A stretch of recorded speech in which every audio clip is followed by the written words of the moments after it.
Hello, ഇതൊരു day in my ലൈഫാണ് ചെയ്യുന്നത്. കുറേ ദിവസമായി ഞാൻ വിചാരിക്കണു ഒരു ഡേ ഇൻ മൈ ലൈഫ് ചെയ്യണമെന്ന്. പക്ഷേ ഇങ്ങനെ കംപ്ലീറ്റ് ആയിട്ട് പുറത്തു പോകുന്നൊരു ദിവസത്തെ ചെയ്യാമെന്ന് വിചാരിച്ചാണ് ഇങ്ങനെ നീട്ടി നീട്ടി വെച്ചത്. മാത്രമല്ല, ഞാൻ ആദ്യമായിട്ടാണ് ഡേ ഇൻ മൈ ലൈഫൊക്കെ ചെയ്യുന്നത്. തലേദിവസം ലിനേഷിൻ്റെ അടുത്ത് പറഞ്ഞിട്ടുണ്ടായിരുന്നു നാളെ രാവിലെ എഴുന്നേൽക്കണം, എനിക്ക് ഒരുപാടെടുത്ത് പോകാനുണ്ട് എന്നൊക്കെ. അപ്പോൾ രാവിലെ തന്നെ ഞങ്ങൾ ഇറങ്ങി നേരെ പോയത് മോട്ടറിയിലേക്കാണ്. അവിടെ ജസ്റ്റ് കുറച്ച് കാര്യങ്ങളൊക്കെ ഉണ്ടായിരുന്നു, അപ്പോൾ അതൊക്കെ ചെയ്തിട്ട് പിന്നെ അവിടെ നിന്ന് നേരെ പോയത് നമ്മൾ കലൂർ പള്ളിയിലൊക്കെയാണ് പോയത്. നമ്മളെല്ലാ ചൊവ്വാഴ്ചയും പോകുന്നതാണ് കലൂർ പള്ളിയിൽ. അവിടെ പോയി ക്രിസ്ത്യാനോയ്ക്ക് ഉച്ചയ്ക്കത്തെ കഞ്ഞി നമ്മൾ അവിടെ നിന്നാണ് മിക്ക ചൊവ്വാഴ്ചയും കൊടുക്കാറുള്ളത്. അത് ഞങ്ങളൊരു നേർച്ച പോലെയാണ് ചെയ്യുന്നത്, വേറൊന്നുമല്ല. ഞങ്ങളവിടെ പോയി പ്രാർത്ഥിച്ച് കിട്ടിയതാണ് ക്രിസ്ത്യാനോ എന്നാണ് ഞങ്ങൾ വിശ്വസിക്കുന്നത്. പിന്നെ അവിടെ നിന്ന് നമ്മൾ പള്ളിയിൽ നിന്ന് ഇറങ്ങിയിട്ട് നേരെ പോയത് വിവീസിലേക്കാണ്. എന്തോ ലിനേഷിനെന്തോ ചെറിയ കാര്യങ്ങളൊക്കെ ഉണ്ടായിരുന്നു അവിടെ. എന്തോ മോട്ടറോ എന്തോ എന്താ പറയാനെ എന്തോ സംഭവം അതെന്തോ ശരിയാക്കാൻ വേണ്ടി. നമുക്ക് ഈ വണ്ടിയുടെ പാർട്സും കാര്യങ്ങളൊന്നും അറിയില്ല. അങ്ങനെ എന്തോ ശരിയാക്കാൻ വേണ്ടിയിട്ട് പോയതാണ്. പക്ഷെ അവിടെ ചെന്നപ്പോഴേക്കും ഈ പറഞ്ഞ സംഭവം അവിടെ ഇല്ലായിരുന്നു. പിന്നെ അതെല്ലാം എടുത്ത് വീണ്ടും വണ്ടിയിലേക്ക് വെച്ച് നമ്മൾ വണ്ടി കയറി. ഒരുപാട് ദിവസമായി നിശ്ചിതം കൊണ്ട് നടക്കുന്നു. ഒരുപാട് അടുത്തൊക്കെ പോയി, പക്ഷെ വേറെ എവിടെ നിന്നും കിട്ടിയില്ല. എനിക്ക് തോന്നുന്നു ഇത് ലാസ്റ്റ് ഹോപ്പായിരുന്നു എന്ന് തോന്നുന്നു. പക്ഷേ സംഭവം ഇവിടെ നിന്നും കിട്ടിയില്ല. പിന്നെ അവിടെ നിന്ന് നമ്മൾ നേരെ പോയത് കളമശ്ശേരിയിലേക്കായിരുന്നു. കളമശ്ശേരിയിൽ എനിക്ക് ഒട്ടും ഇഷ്ടമില്ലാത്തൊരു സ്ഥലമാണ് മാരുതിയുടെ സായി സർവീസ് എന്ന് പറഞ്ഞിട്ട്. അവിടെ വേറൊന്നുമല്ല ഇഷ്ടമില്ലാത്തത്, അവിടെ പോയി ഒരുപാട് നേരം നമ്മൾ വെയിറ്റ് ചെയ്തിരിക്കണം. 5 മിനിറ്റിൻ്റെ കാര്യത്തിന് അരമണിക്കൂറെങ്കിലും എടുക്കും അവർ. നമ്മൾ അത്രയും ബുദ്ധിമുട്ടിച്ചിട്ടേ വിടത്തുള്ളൂ. അപ്പം എങ്ങനെയൊക്കെയോ ഒരു മണിക്കൂർ കൊണ്ട് അവിടെ നിന്ന് കാര്യങ്ങൾ കഴിഞ്ഞു. വേഗം ഇറങ്ങി. ഞാൻ അവിടെ നിന്ന് ബഹളം വെച്ചുകൊണ്ടിരിക്കുകയായിരുന്നു, വേഗം പോവാം വേഗം പോവാമെന്ന്. അങ്ങനെ അവിടെ നിന്ന് ഇറങ്ങി. പിന്നെ ഞങ്ങൾ പറവൂർക്കാണ് പോയത്. പറവൂരിൽ നേഷന് ഒരാളെ കാണാൻ ആവശ്യമുണ്ടായിരുന്നു. അപ്പോൾ അവിടെ ചെന്നപ്പം ഞങ്ങളവിടെ ആളുടെ വീട്ടിലെത്തി കഴിഞ്ഞപ്പോഴേക്കും തൊട്ടടുത്തൊരു അമ്പലമുണ്ട്. അപ്പോൾ അമ്പലത്തിൻ്റെ അടുത്തായിട്ടൊരു കുളവും എന്താ പറയുക, ഒരു പഴയ കാല ഒരു വൈബാണ് അവിടെ നിന്ന് കിട്ടിയത്. ശരിക്കും പറഞ്ഞാൽ നമ്മൾ പണ്ടൊക്കെ ഉണ്ടായിരുന്ന പോലെയുള്ള നാട്ടും പ്രദേശങ്ങളിലൊക്കെ കണ്ടിട്ടുള്ള പോലത്തെ അമ്പലവും ഒരു അമ്പലക്കുളവും അങ്ങനെയൊക്കെ കാണാൻ നല്ല രസമുണ്ട്. അപ്പോൾ ഞാനവിടെ കുറച്ച് നേരം അങ്ങോട്ടും ഇങ്ങോട്ടൊക്കെ നടക്കും. നല്ല വെയിലുണ്ടായിരുന്നു, പക്ഷേ ആ വെയിലത്ത് ആണെങ്കിലും നമുക്കൊട്ടും ബോറടിച്ചില്ല. വെയിൽ കൊള്ളുന്നതിൻ്റെ ഒരു ബുദ്ധിമുട്ടും ആ സമയത്ത് തോന്നിയില്ല. കാരണം ഞാൻ കുറേ പണ്ടൊക്കെ എങ്ങനെ കണ്ടിട്ടുള്ള കാര്യങ്ങളൊക്കെ വീണ്ടും ഒന്നുകൂടെ എക്സ്പീരിയൻസ് ചെയ്യുക, അതൊക്കെ ഒന്നുകൂടി കാണാനുള്ളൊരു ഭാഗ്യം കിട്ടുക, അമ്പലക്കുളത്തിൽ ഇറങ്ങുക എന്നൊക്കെ പറയുമ്പോൾ ഞാൻ വിചാരിക്കുമായിരുന്നു അവിടെയുള്ള ആളുകൾക്കൊക്കെ എത്ര നല്ല രസമുള്ള ജീവിതമായിരിക്കും കിട്ടുന്നതെന്ന്. കാരണം ഇങ്ങനെയുള്ള കാഴ്ചകളൊക്കെ ഡെയിലി കാണാനുള്ള ഭാഗ്യമൊക്കെ അവർക്ക് കിട്ടും. അപ്പം ഞാൻ ആ ചേട്ടനോട് ചോദിച്ചിട്ടുണ്ടായിരുന്നു, ഇപ്പം നിങ്ങൾ എപ്പോഴും അവിടെ പോയി ഇരിക്കുകയൊക്കെ ചെയ്യുമോ ചേട്ടാ, അമ്പലത്തിൻ്റെ ആ പടവിലൊക്കെ അവിടെ ഒരുപാട് ആളുകളൊക്കെ വന്ന് ഇരിക്കാറുണ്ടോ വൈകുന്നേരങ്ങളിൽ എന്നൊക്കെ പറഞ്ഞപ്പോൾ ചേട്ടൻ പറഞ്ഞു വൈകുന്നേരമൊക്കെ ഓരോ വീട്ടിൽ നിന്നൊക്കെ ആളുകൾ അവിടെ വരും, എല്ലാവരും കൂടെ അവിടെ കൂടും, അങ്ങനെ ഒരുപാട് സംസാരിക്കും, അങ്ങനെ ഇരിക്കുകയൊക്കെ ചെയ്യും എന്നൊക്കെ ചേട്ടൻ പറയായിരുന്നു. ഞങ്ങൾ രണ്ടുപേരും കൂടെ പിന്നെ അവിടെ കുറേ നേരം നടക്കുകയൊക്കെ ചെയ്തു. വെയിലില്ലാത്ത ഭാഗത്തേക്കൊക്കെ കുറേ നേരം അവിടെ പോയി നിൽക്കുകയും കുറച്ച് ഫോട്ടോസൊക്കെ എടുക്കുകയൊക്കെ ചെയ്തു. ക്രിസ്ത്യാനോയെ താഴെ വെച്ചില്ല, കുളം ഉണ്ടായിരുന്നത് കൊണ്ട്. അവനെ ഞങ്ങൾക്ക് അത്ര പെട്ടെന്ന് പിടിച്ചാൽ കിട്ടുന്നൊരു ആളല്ല അവൻ. അപ്പോൾ താഴെ എങ്ങാനും നിർത്തി ഇനി ഓടിയെങ്ങാനും പോയാലോ എന്ന് പേടിച്ചിട്ട് അവനെ താഴെ നിർത്തിയില്ല. അവൻ താഴെ നിൽക്കാനായിട്ട് കുറച്ച് വാശിയൊക്കെ പിടിച്ചു, പക്ഷെ ഞങ്ങൾ താഴെ നിർത്താതെ കയ്യിൽ തന്നെ വെച്ചേക്കുമായിരുന്നു.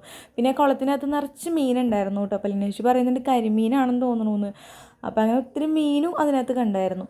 പിന്നെ അവിടെ നിന്ന് നേരെ ഞങ്ങൾ ആ ചേട്ടൻ്റെ വീട്ടിലേക്ക് പോയി. നല്ല വെയിലുണ്ടായിരുന്നു. കുറച്ച് നേരം അപ്പോൾ എനിക്ക് ചെറുതായിട്ട് തലവേദന തുടങ്ങി. കാരണം ഞാൻ ഉച്ചയ്ക്ക് ഫുഡ് കഴിച്ചിട്ടുണ്ടായിരുന്നില്ല. ഞങ്ങൾ ഈ ചേട്ടനെ കണ്ടിട്ട് പോകുന്ന വഴിക്ക് കഴിക്കാമെന്ന് വിചാരിച്ചിട്ടായിരുന്നു ഇറങ്ങി, അതുകൊണ്ട് കഴിച്ചിട്ടുണ്ടായിരുന്നില്ല. അപ്പോൾ അവിടെ ചെന്നപ്പോൾ ചേട്ടൻ്റെ വീട്ടിലാണെങ്കിൽ താമര വന്ന് പോയതിൻ്റെ ആണോ എനിക്കറിയില്ല. ഞാനിത് ആദ്യമായിട്ടാണ് ഇങ്ങനൊരു കാര്യം കാണുന്നത്. താമരയുടെ ചെടി കണ്ടിട്ടുണ്ടെങ്കിലും ഇങ്ങനൊരു സംഭവം ഞാൻ ആദ്യമായിട്ടാണ് കാണുന്നത്. ഇതിൻ്റെ മൊട്ടാണെന്നോ എന്തൊക്കെയോ ആ ചേട്ടൻ പറഞ്ഞായിരുന്നു, പക്ഷേ എനിക്ക് സത്യം പറഞ്ഞാൽ ഒന്നും മനസ്സിലായില്ല.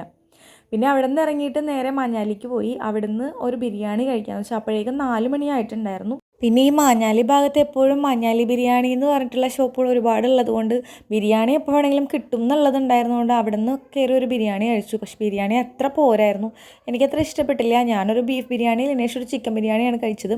അവിടെ നിന്ന് നേരെ പോയത് ചെറായിലേക്കാണ്. അവിടെ ലിനേഷിൻ്റെ ഒരു ഫ്രണ്ട് ഉണ്ട്, ഉണ്ണി എന്ന് പറഞ്ഞിട്ട്. അപ്പോൾ ഉണ്ണിയുടെ വർക്ക്ഷോപ്പിലേക്കാണ് ഞങ്ങൾ ആദ്യം പോയത്. അപ്പോൾ അവിടെ ചെന്നപ്പോൾ ഉണ്ണി അവിടെ ഉണ്ടായിരുന്നു. അപ്പോൾ കുറച്ച് നേരം ഉണ്ണിയെ കണ്ട് സംസാരിച്ചൊക്കെ നിന്നു. അപ്പോഴേക്കും ഏകദേശം 5 മണി കഴിഞ്ഞിട്ടുണ്ട്. എനിക്കാണെങ്കിൽ വിശപ്പിൻ്റെ അസുഖമുള്ള ഒരാളാണല്ലോ. അപ്പോൾ ഫുഡ് ലേറ്റായി കഴിച്ചുകൊണ്ടും പിന്നെ ആ വെയിൽ മുഴുവൻ കൊണ്ടതുകൊണ്ടൊക്കെയാണ് തോന്നുന്നു ചെറിയൊരു തലവേദന ഉണ്ടായിരുന്നു. അപ്പോൾ ഞാൻ പറഞ്ഞു എനിക്കൊരു ചായ വേണം എന്ന് പറഞ്ഞു. അപ്പം ഉണ്ണി പറഞ്ഞു ഇവിടെ അടുത്ത് കുറച്ചങ്ങോട്ട് പോയി കഴിഞ്ഞാൽ ബീച്ച് ഉണ്ട്, അപ്പോൾ നമുക്ക് ബീച്ചിൽ പോയിട്ട് ചായ കുടിക്കാമെന്ന് പറഞ്ഞു. അങ്ങനെ ഞങ്ങൾ ഉണ്ണിയും കൂട്ടി നേരെ ചെറായി ബീച്ചിലേക്ക് പോയി. ചെറായി കുഴുപ്പള്ളി ബീച്ചിൽ. അപ്പം അവിടെ ചെന്നപ്പോഴത്തേക്കും അവിടെ ഒത്തിരി കടകളുണ്ട്. അടുത്ത് തന്നെയായിട്ട് ചെറിയ ചെറിയ കടകൾ ഒരുപാടുണ്ട്. അപ്പം ഞങ്ങളവിടെ വണ്ടി ഒരു സൈഡിലേക്ക് ഒതുക്കി നിർത്തിയിട്ട് ഇറങ്ങിയിട്ട് ഒരു കടയിലേക്ക് പോയി. അവിടെ ചെന്നപ്പോഴത്തേക്കും അവിടെ ചായ ഉണ്ട്, സർബത്ത്, അങ്ങനെ ഒരുപാട് കാര്യങ്ങളൊക്കെ ഉണ്ട്. അപ്പോൾ കഴിക്കാനായിട്ടും കുറച്ച് കാര്യങ്ങളൊക്കെ അവിടെ ഉണ്ടായിരുന്നു.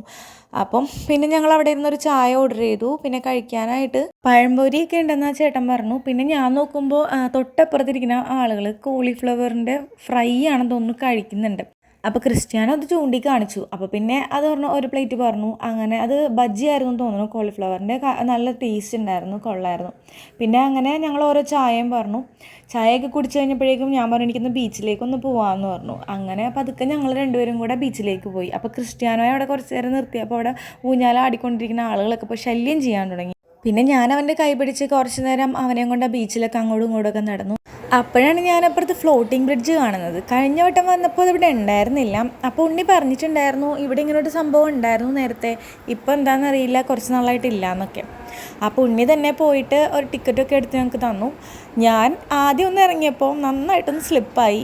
പിന്നെ കടലിൽ വീണ് സമാധി ആവണ്ടല്ലോ എന്ന് വിചാരിച്ചിട്ട് ചെരുപ്പ് ഊരിയിട്ടിട്ടാണ് ഞാൻ ബ്രിഡ്ജിലേക്ക് പോയത്. കുറച്ച് ദൂരം പോയിട്ട് ഞാൻ തിരിച്ചു പോന്നു. അടിപൊളിയായിരുന്നു കേട്ടോ. അപ്പോൾ ക്രിസ്ത്യാനോ ഞങ്ങളെ കാത്ത് അവിടെ നിൽപ്പുണ്ടായിരുന്നു. 10 വയസ്സിൽ താഴെയുള്ള കുട്ടികളോടെ കയറ്റില്ല, അതുകൊണ്ട് ക്രിസ്ത്യാനോയ്ക്ക് കയറാൻ പറ്റിയില്ല. അപ്പോഴേക്കും സാല് വന്നിട്ടുണ്ടായിരുന്നു. പിന്നെ നമ്മൾ നേരത്തെ ചായ കുടിച്ച കടയിൽ തന്നെ പോയിട്ട് ഓരോ സർബത്തും കൂടെ കുടിച്ചു. കുറച്ച് നേരം സാലുമായിട്ട് അങ്ങനെ വർത്താനം പറഞ്ഞിരുന്നിട്ട് പിന്നെ നമ്മൾ അവിടെ നിന്ന് തിരിച്ചു പോന്നു. അപ്പോഴേക്കും നൈറ്റ് ആയിട്ടുണ്ട്. അതിനിടയ്ക്ക് മിഥിലാജും ഭാവനയും വിളിച്ചിട്ടുണ്ടായിരുന്നു. അവരും കൂടെ വരുന്നുണ്ടെന്ന് പറഞ്ഞു. എന്നാൽ പിന്നെ ചെറായി തന്നെയുള്ള ടേബിൾ എന്ന് പറഞ്ഞിട്ടുള്ള റെസ്റ്റോറൻറ്റ് ഉണ്ട്, അങ്ങോട്ട് വരാനായിട്ട് പറഞ്ഞു. അപ്പോൾ അവരും അങ്ങനെ അവിടെ എത്തി. അങ്ങനെ കുറച്ച് സമയം അവരുടെയും കൂടെ അവിടെ വർത്താനം പറഞ്ഞ് പുറത്തൊക്കെ നിന്ന് കാഴ്ചകളൊക്കെ കണ്ട് ഫോട്ടോയൊക്കെ എടുത്തു. പിന്നെ ഞങ്ങൾ ഫുഡ് കഴിക്കാൻ വേണ്ടി പോയി. അവിടെ ഇരുന്ന് 1-2 റീൽസൊക്കെ എടുത്തു. പിന്നെ ഫുഡൊക്കെ കഴിച്ചു. ഫുഡ് അവിടെ ഒരു സ്പെഷ്യൽ ആയിട്ടുണ്ട്, സബിത എന്ന് പറഞ്ഞിട്ട്, അത് കഴിച്ചു. ഞാനിവിടെ നിന്ന് മാത്രമേ സബിത കഴിച്ചിട്ടുള്ളൂ. ഉണ്ണിയാണ് ഫസ്റ്റ് ടൈം ഇത് പരിചയപ്പെടുത്തുന്നത്. അങ്ങനെ ഫുഡും കഴിച്ച് അവരുടെ അടുത്ത് യാത്ര പറഞ്ഞ് ഞങ്ങൾ നേരെ വീട്ടിലേക്ക് പോന്നു. അപ്പോഴേക്കും ഏകദേശം ഒരു 11 മണിയോടെ എടുത്തിട്ടുണ്ട്. ഒരു 11:30 വീട്ടിലെത്തി. അങ്ങനെ ഇന്നത്തെ ദിവസം കഴിഞ്ഞു.